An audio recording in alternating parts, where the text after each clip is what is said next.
Do you think your daughter could fight her way out of a sticky situation? Could you?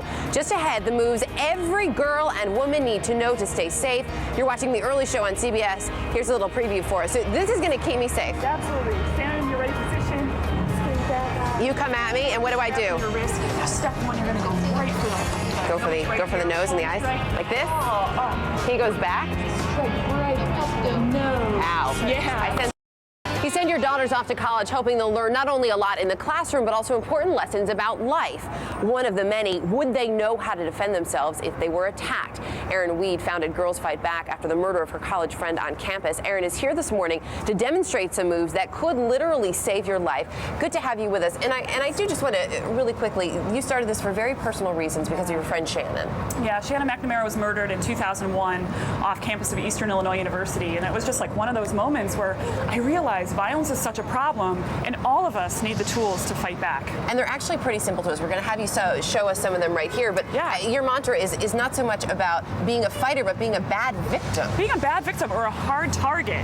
One of the things I always recommend is if, as you're going through life, hiring babysitters or bosses, having new bosses or landlords, doing background searches on people. Like Intellius.com has online background searches. Or when you're on the internet, being a bad victim by avoiding too much information and putting your info out there. Or if you're in your house, changing your locks. So as we're doing, show me some things that I can be a bad victim. We have our attacker here. All right. Well, first I just want to say you always want to trust your intuition. Okay. And that's like our first line of defense. But if your intuition isn't talking to you or you don't hear it, then all of a sudden, let's say I'm walking down the street, I'm confronted with this guy who random man comes up to me on the street who in real life is very nice, but you're playing the mean guy this morning. I was going to say Dennis is a great guy, martial artist here in Pelham, New York. And but I'm walking down the street, I get a funny feeling. I'm going to go right into ready position, and I'm going to say, "Stop! Leave me alone. I don't want any problems." But we don't say it like that. You're going to scream it, right? Stop! Yeah. Leave me alone. Yes. Because then other people around you can hear you too. Absolutely. He knows you mean business, but if he doesn't listen, he starts coming at us.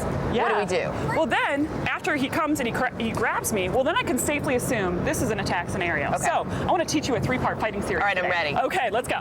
So step number one is a palm strike. If you can pull your fingers back like this, you're going to use the heel of your hand to come down and strike right up the nose. Okay. Very disabling. Next, we're going to grab onto him, and then we're going to knee him to the groin. He buckles forward. And now, see what that's opened up for us? An elbow to the back. And then he goes down. Yeah, or a knee to the face. Very see nice. all these areas that are so you can use those things. What if you can't physically get at him? Somebody's coming at you, or maybe you need something that you have your hand in your pocket, you have your keys. Is it worth pulling out your keys? Will that do anything? Absolutely. It just so happens I have some keys, some stuff right here. Women have great weapons in our purses. So we have things like keys. Now, where could you strike a bad guy with keys? Things like the eyes or the throat. How about a cell phone? Hit him maybe on the side of the head. Absolutely great idea.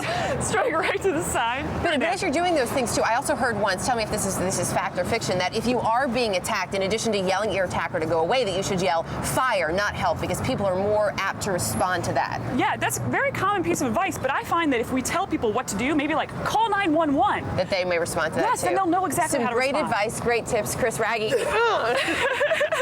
Ready, right? He thought he surprised me, but no such luck. I was actually going to sneak up behind you, but I didn't want you to. Hey, well, what if he does come at you from behind? I'm going to let you show us that as we're going to break. Erin Weed, good to have you with us. All right, cool. The book is Girls Fight Back. Here attack you with a microphone. Yeah. Look at this. Wow. I'm not messing with that. You're in trouble. Still ahead on The Early Show, Blues Traveler playing our second Cup Cafe. You definitely want to stick around for that. It's very family friendly. No one will get attacked, we promise.